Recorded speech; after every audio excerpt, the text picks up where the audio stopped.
Hi guys, welcome to the Fourth Moment Weekly Roundup, and as usual, this is where you get your weekly dose of local football action. And Andrew, how are you? Hi, thanks, Shamiel. I was told to stop asking Andrew how he is because I see him before the show. So Andrew, are you good? I am good, thank you. I see we got the whole Michael Jackson theme today. Yeah, Black and white. Black and white. So appropriately, I'm wearing the white shirt. But yeah, it's been a long week of football. There's been lots of football going on all over. LFA starting, so it's an exciting show we got for you guys today. Yeah, so guys, what we're doing today is we're doing third division. We've got some LFA stuff lined up. Also, we didn't post our topic of the week last week. And I think last week's show, we were pretty rushed. I don't know if you guys could pick that up. We even forgot to mention the Salt River Super Sevens, but we're going to do justice to that today. And then also talk about some local LFA football action. And then also topic for today is going to be, what's the difference between a manager and a coach?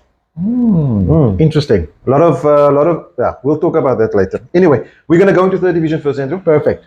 Okay, so big week in the third division. Yeah, lots of changes.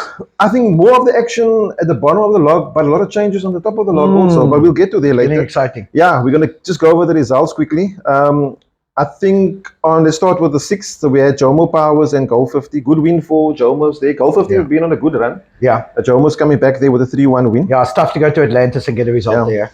Matruas and Cape Moya, which obviously JL Zwane, 2-1 win for Cape Moya, good win for them. They need it also. They also at the bottom there. They've had a big weekend. We'll see how it changes the bottom. They had a big weekend. Yeah, and then the match that I was looking forward to seeing the result there was Ocean View versus Milano. Both sides obviously in the relegation battle. Yeah. But each side earning a point.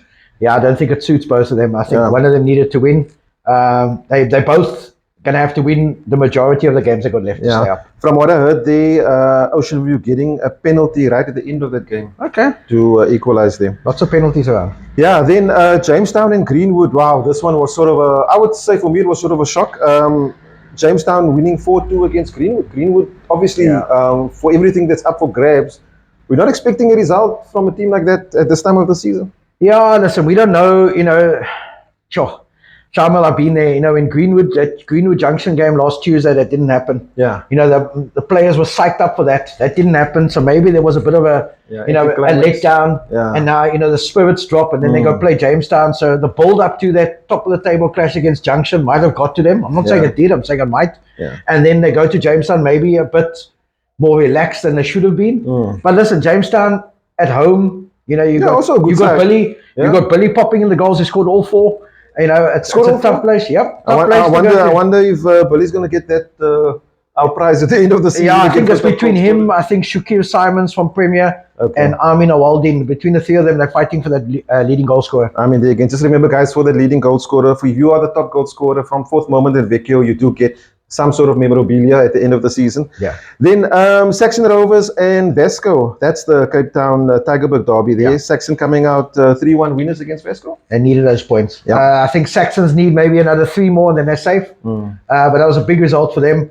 Vesco, I think they could just be out of it now. And, unless there's big changes at the top, I don't see the top 3 dropping 7 or 8 points. Yeah. And talking about the top 3, early match on Sunday, Silver Spurs winning Trinis 2-1. That obviously helps Silver Spurs a lot there. Yeah. Especially after the result that we're going to give to you just in a few seconds time. Yeah, Silver Spurs got a winner right at the end. Trinis are 1-0 up, so it's a good comeback by Silver Spurs. If you look at the fixtures coming up that the teams have got, Silver Spurs in the pound seats. Yeah. Then Cape Town City and Invincible. Cape Town City, I think we call this one 2-1 winners over Invincible there. And then this is the result I was talking about. Junction Rovers losing 2-0 against Hout Bay. And that obviously goes well for Silver Spurs. Yeah. They're now in for the chance also. Yeah, listen, sure. Hout Bay has been that team this season. You don't know which Hout Bay arrives. Yeah. They win games you didn't expect them to win, and they draw or lose games you expect them to win. So it's tough. Yeah. But listen, they're a tough team. I think Coach Peter Kirsten has done an amazing job there this season. From where they were last year, they only survived because Hanover Park got promoted. And this year they're in the top half of the table. They're very safe. Playing a good brand of football, tough to beat in Hout Bay. Maybe it's something to look at them as an option next year to be challenging the way things are looking. Never know. Then looking at the fixtures coming up this week, we've got Goal 15 Invincible Cravenby. Not going to call that one. Goal 50.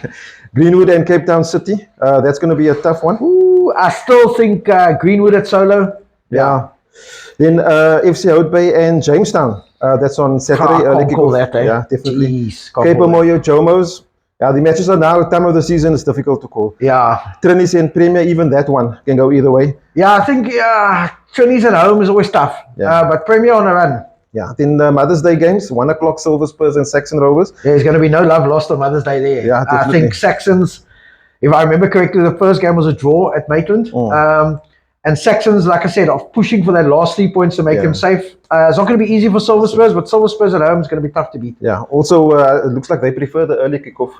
Silver Spurs? Yeah, because the last they can time have a nice won. lunch afterwards. Yeah.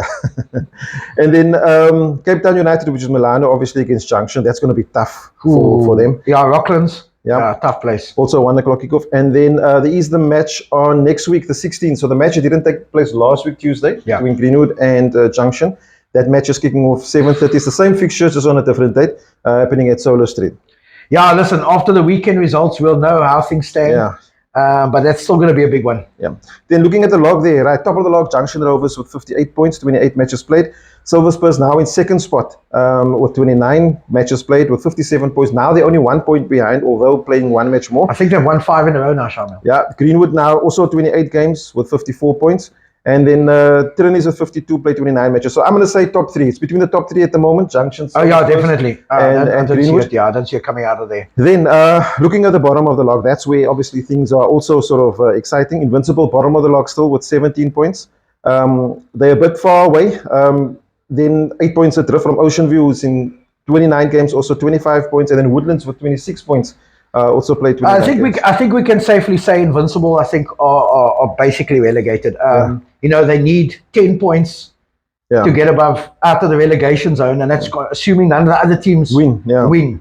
Or get points. And there's only 5 games left, so there's 15 points possible. Even if they get that 15 points, I still think they're going to be shy. For Milano, they're in 15th spot. They just need to make sure they don't lose. Even draws and wins is all that's there for them. They'll probably survive from there. Then obviously also depending, like we said last time, on the playoff action between Young Bafana when they go to the playoffs. Well, if they get promoted, will depend how many teams get relegated. So that's sort of... And not only that, it's actually the winner of the third division. If the winner of the third division get promoted, then that third bottom is safe. Also safe, yeah. But between it's basically the way we're looking at it, it's between Milano, Woodlands, and Ocean View for the other two positions. Spots, yeah. Right, and then that's sort of it. Yeah, that's the third division. That's the third division. Yeah. I think what we're going to do now, we're just going to go back quickly to the Salt River Super Sevens. Yeah. So look, obviously the tournament was held about 2 weeks ago out in Chalet Road. You can check out the interview between myself and Iqbal, the tournament director, of how things played, how they were preparing. We were at the tournament. Was fantastic, well run. There was a bit of an incident where there was, can you believe it, cable stolen on Friday night. Wow. So that was sort of a 1 hour miss. But other than that, everything was fine. I just want to go through some stats. So we see some stats from the guys at Salt River. Goal scored in the tournament, 1,196. Wow. Wow. That's also sort of the total goals scored. Also looking at only 6 days for the tournament, which took place. Then it's like almost 200 goals a day. No, it was. I was there. I watched some of the. I think it was the 5. I can't remember which age group, but between Ubuntu and somebody, and it was exciting stuff. It was exciting. Big crowds were. Yeah, crowds were there. The vibe was good. Everything was great. Obviously, women's football was fantastic. Brilliant. It was great. So looking at the winners, I'm not going to go through all. Maybe I should just go through all quickly. Yeah, let's go through all the age groups, just the winners, the cup winners, I think. Yeah, so the cup winners there, Lenik under 7. Sure. Boertesig under 8 boys. These are boys. Listen, that Boertesig team, I've heard a lot of things about that Boertesig under 8 team. Apparently, they're very, very good. Good. Then under 9 boys, Houtbay, football community. Oh, well done. Yeah, and then look, this one went on penalties. Under 10 boys, Pioneer Sports Club. They're the winners there. Under 11 boys, I think this is the game I watched. Ubuntu 1, Hamilton's 0. So Ubuntu 1 there. Sure. Then under 12 boys, Ubuntu also winning. And then under 10 girls, Cape Town Roses coming out champs there. Under 14 girls, Cape Town Roses. And this is the match I was watching. Under 16 girls, Dangerous Heroes. I mean, those girls can play. Andrew. No, those girls can play. Girls can play. And you know what the scary thing is? Those under 16 girls, quite a few of them play Sasso League and that as well at that age. So it's brilliant. Yeah, they're just looking at the highest goal scorers there. Yeah. Just run through maybe the under 12 boys. Tramway coming out there with the highest goal scorer, Reese Peterson. Well done to Reese. And then for the under-16 girls, RV United, Artika Abrams. So well done to Artika there. So yeah, I think that's sort of some of the stats. Just wanted to give them some time, Andrew, on the show. The guys there at Salt River Blackpool for the Super Sevens. Yeah. I think we got. Yeah, I think we got to congratulate Iqbal and his committee. Salt River Blackpool, year in and year out, that tournament is one of the most sought after tournaments. Clubs, book it a year in advance already. And it shows, man, that, it's about grassroots football at the end of the day, Shamiel. Yeah. We always showcase the third division and the ABC on our show and whatever. But it all starts at grassroots. And if you've got kids playing in clubs that have not played in the Salt River Blackpool, get on the committee's case and tell them, listen, we want to play there next year. Yeah, look, it's a good breeding ground. What I love about it is seven aside. Yeah, nobody can hide. And I tell you, the fields are sort of fenced off, and it's good. It's good sort of pressure. Yeah. Like, it's not too much. It's good. And I want to say well done to what I've experienced with the coaches, because normally we have an issue with the coaches. They wanted to win him. Many of the coaches, I didn't see one coach put sort of pressure on the players. Oh, that's brilliant. Which was, for me, is what I'm looking for, and it stood out. Obviously, parents is a different story. We still need to get the parents in that line.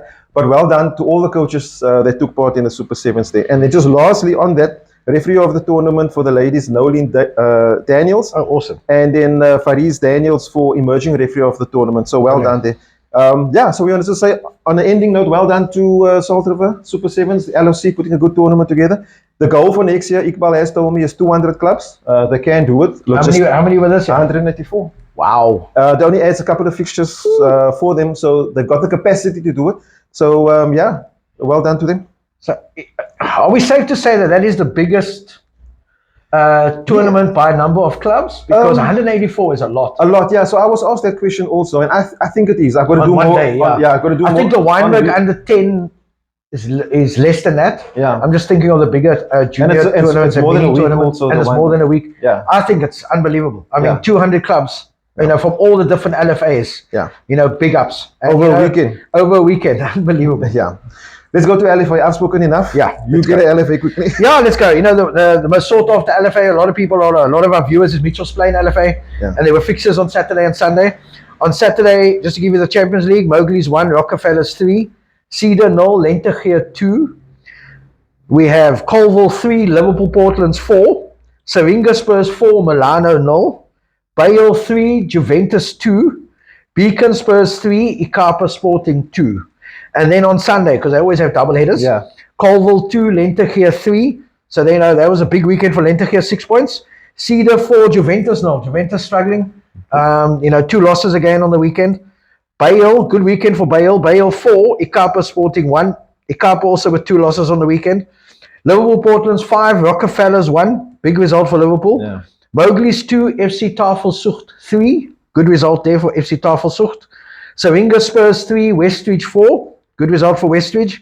Milano, after the setback on Saturday, 2, Bayview 1. Good result for Milano. And then Beacon Spurs 4, Beacon City 1. I think from next week, we've had about 6 games now. From next week, we can start looking at the log and seeing how things panning out. But so far, Westridge doing very well. It's big weekend for them. Big couple of weekends for them. Beacon Spurs also results coming through there. If I remember, last week also didn't record any results. So they're struggling. They're struggling. And then the fixtures for Saturday. Just give you the fixtures for Saturday for those of you in the Mitchells Plain area. Go out there. Colville versus Mowgli's. Cedar versus Liverpool Portland's. That'll be a nice game. Yeah. Bale versus Lentegeur. Both teams got wins on the weekend. Beacon Spurs versus Juventus. Juventus needs to start picking up points. Beacon City versus Ikapa as well. Saringa versus Rockefellers. Milano versus FC Tafelzucht. And Westridge versus Bayview. So big weekend in Mitchells Plain coming up. Yeah, and get to Mitchells Plain there. I was looking at the fixtures last week. I was tempted to go there, especially on Strandfontein, because you have like 3 or 4 games happening at the same time. But anyway, I didn't make it out there. So well done to the guys in Mitchells Plain, and make sure you get out there to, I think they feel that Rockefellers and Strandfontein basically, right? Yeah, pretty much. Okay, so Reigate got Rocklands and Strandfontein. What did I say? Rockefellers. That's fine. We know what you mean. Rocklands, Rock. Right, so Reigate season got to a kickoff there. I was just going to go through some of the results there. So Connesia Spurs losing 2-1 to Silver Spurs. Bonteheuwel United winning 2-0 against DLPE KLM. That was on Tuesday. Yeah. Past Tuesday. Then for the weekend, Isendal 3, Connoisseurs Spurs 0. So Isendal obviously the winners of last year. Defending champions, Yeah. Heath 1, Bridgetown 2, Salt River Celtic 2, Bonteheuwel United 0, Everton Spurs 1, the Alberton Callies 0, and DNG Orient 7 against Greenhaven Spurs 0. Shoo. Yeah, big result. We got another 7. Jordan Galley 7 and DLP KLM 1 and Junction Rovers 2, Southend 3. So that's some of the results there of last week. Just looking at some of the fixtures coming up for this week. Obviously, all the matches taking place at Reigate. Yeah. So Saturday the 13th, Bonteheuwel versus Oriental Gunners, Salt River Celtic, Junction Rovers, Southend, Heath Athletic, DLP KLM against Heisendal, Spurs versus Jordan Callies, Bridgetown, Greenhaven Spurs, Connoisseurs Spurs, Everton, Orient versus the Alberton Callies. Obviously, DNG Orient versus the Alberton Callies. Yeah, so that's your Reigate. Make sure you are at Reigate and catch some of those matches, and let us know if you are there, how the matches went and so on. And if you guys are taking pictures, send it through to us. You can post it on our group on Facebook, and yeah, we'll obviously share it. Brilliant. Yeah, I think if we can go on to Cape Town Tigerberg, Shamiel. I've got Cape Town Tigerberg, big weekend in Cape Town Tigerberg. I remember last week I told you, watch out for Wynberg and Wagensdal starting to climb up the log. Yeah. They had a couple of double headers, and they both picked up maximum points, so we'll go through those results. Boerdersig still in the top 4. Boerdersig 1, Saxon Rovers 0. Good result for Boerdersig. Saxons gave them a tough game, apparently, for what I got told. Bellville 1, Tableview 5. Big result for Tableview. Coming back after their loss against Edgemead last weekend and the draw against Hanover Park. Yeah. Beating Bellville away is never easy. 5-1. Good result for Coach Fortune. This result shocked me a bit, but then I got told a lot of the ABC players are back. FN Rangers 8, Greenpoint 1. Good result for FN Rangers. Then I wanted to skip this result, but Hanover Park 1, Edgemead 2. Top of the table, Edgemead unbeaten, maximum points 6 from 6. Yeah. Gave us a hell of a game. Well, it's better than the 6-0, 7-0 they were dishing out. Yeah, listen, I thought it was a very even contest. We had chances, they had chances. Listen, we made 2 mistakes, they punished us. Yeah. We just didn't convert. But listen, they very, very good team. Coach Purdy, you know, like I told you guys before, he's a legend in Cape Town Tigerberg, won so many league titles, set his team up well. Yeah. You know, coming to Hanover Park is never easy, and it was a good win for them. I'm interested to see how the team is going to progress, because it seems that, because I watched them, and you can counter what they're doing. So it's going to be, we'll see how good they react now to the reaction from other teams. Yeah, I think because obviously teams are watching them. Yeah, I think all teams in the LFA are beatable. Yeah. It's just, you know, on the day they just seem to just get the job done. Yeah. We'll see later with the results from last night. Yeah, so they got the job done again. Kensington 3, Kuilsriver 5. A lot of goals, good win for Kuilsriver. Wagensdal 3, Vasco 1. Big result for Wagensdal. Now eating their straps. Sunningdale 2, Garden Village 2. And then the other shock result. Wynberg 0, Norway Parks 1. Right. I believe you were there. I was there at that match, watched the whole game. I would say, for me, Wynberg maybe too slow out of the blocks. Never really got into the game. I think Norway Parks was set up very good. Sort of nice defensively set up. They got a goal in the first half. And yeah, it's just sort of, and they had many opportunities after that also. And Wynberg at the end, sort of few minutes before time, couple of missed shots, open goals. Over the bar, over the crossbar. I know the feeling.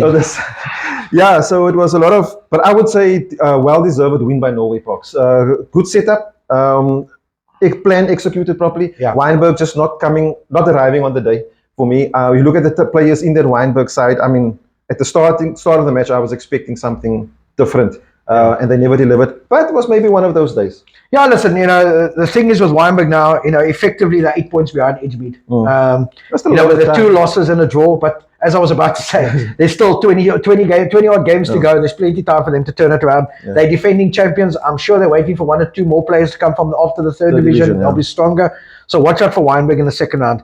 And then last night there were games. It was Norway Parks 1, Edgemead 2. I told you to get the job done. Yeah. They just get over the line. Good result away to Norway Parks. Definitely. Tough to go to Norway Parks, eh? Yeah. And then FN Rangers 2, Wynberg 5. As I said, Wynberg getting the straps. They come back.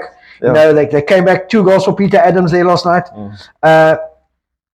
Greenpoint 6, Kensington 2. Kensington struggling still, bottom of the log, no points. Well, it's another good result for Greenpoint there. Yeah, no, listen, after the 8-1 hammering on the weekend, good result. Good comeback. And then Wagensdal 3, Sunningdale 2. Sunningdale tough to beat, well set up.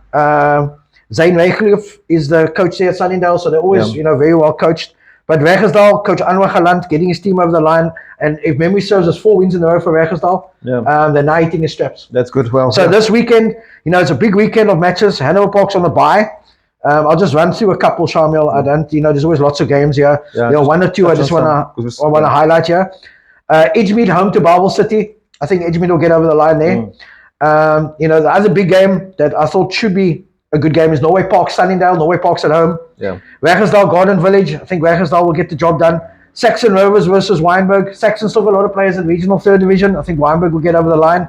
Tableview, Kensington. They should get that. But I thought the match of the weekend, Vasco da Gama, Effin Rangers. I think that'll be a top game. It's going to be a tough game, Right, so that's Cape Town Tiger. Yeah, I think let's just quickly go to the log so that we all know where things are standing. With Edgemead, as I mentioned earlier, hitting their straps.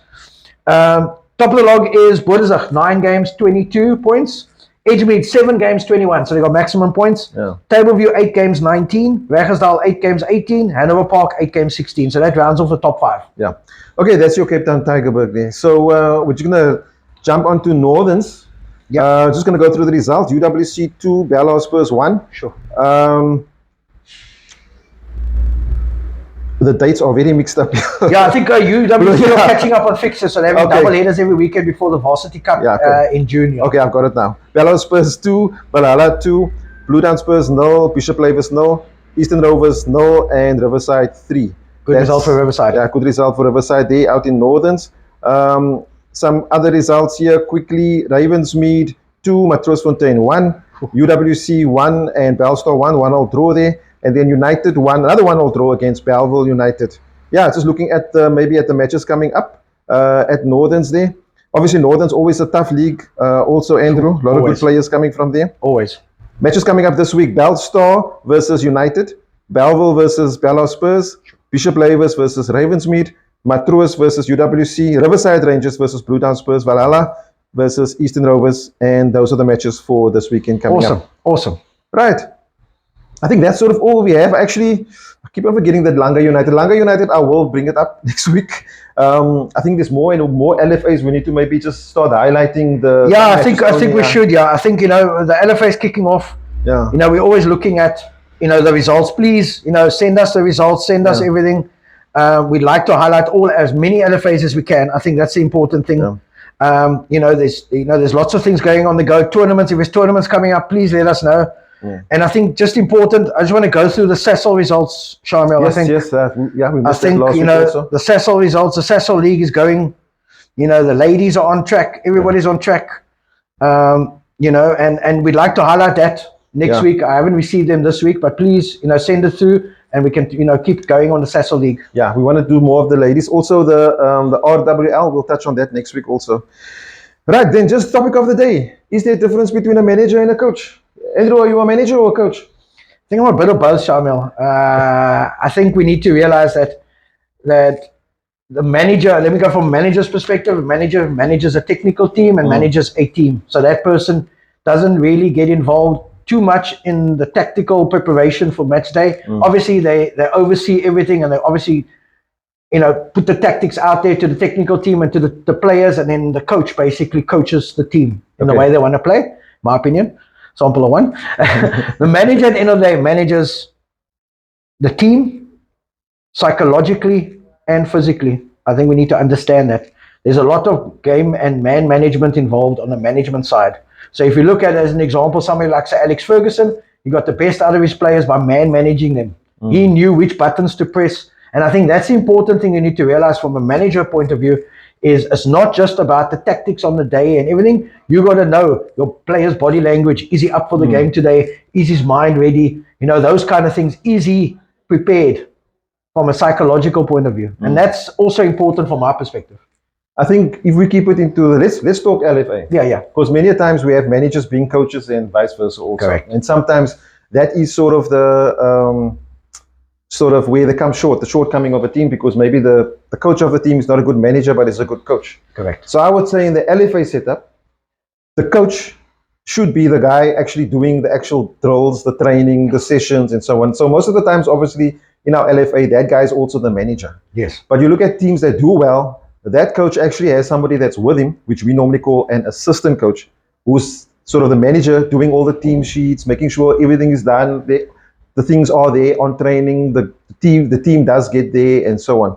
So yeah, there's sort of different aspects to it. I think for our South African context, coach, we are mostly all coaches, and some of us are coaches and good managers, but some of us are good managers that don't coach that well, but we are coaching the team, and that's also sort of a difference and so on. So yeah, so maybe we want to just highlight that awareness. I'm sure everybody's got their own opinion about it, and big comment on what we're saying. You think we're talking nonsense? Yeah, I think I'm looking from an ABC side. Yeah, you normally got a manager with a technical team, and that manager is normally the head coach. They call him the head coach, and then he's got an assistant coach who puts the drills out and everything, and a fitness and conditioning guy that gets the guys first part of the training warmed up and everything. And the goalkeeper coach takes the keepers. So that head coach is effectively, comparing it to the Premier League overseas, that's the manager at the end of the day. Yeah. And I think, from an LFA perspective, most clubs only have one coach per team, and they got a manager, the guy who does the team returns. They call the manager, does the team returns, checks the cards, make sure everything on match day is out of the way, so the coach can just concentrate on getting the team ready. And I think even from a junior perspective, we need to understand, look at the body language of your players. If a player really is not, I can't call it in the mood to play, but if you can see there's something wrong, talk to them. That player will appreciate it going forward, and he will give you more on that football field.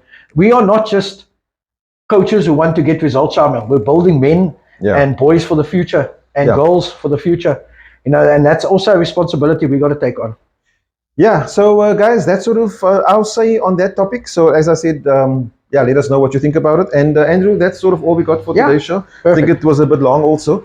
But anyway, before we go, we can't forget to say thanks to Vecchio for our apparel sponsor and obviously helping us bring out this content. And today we are at the Vecchio store. We are here in 7 Beach Road. So they've got some stock here in the shop, and we're actually doing the show from the shop. So yeah, if you're in the area, pop in and come get you some goodies. Awesome. Andrew, from my side, that's it, and I'll see you next time. Cheers. Bye-bye.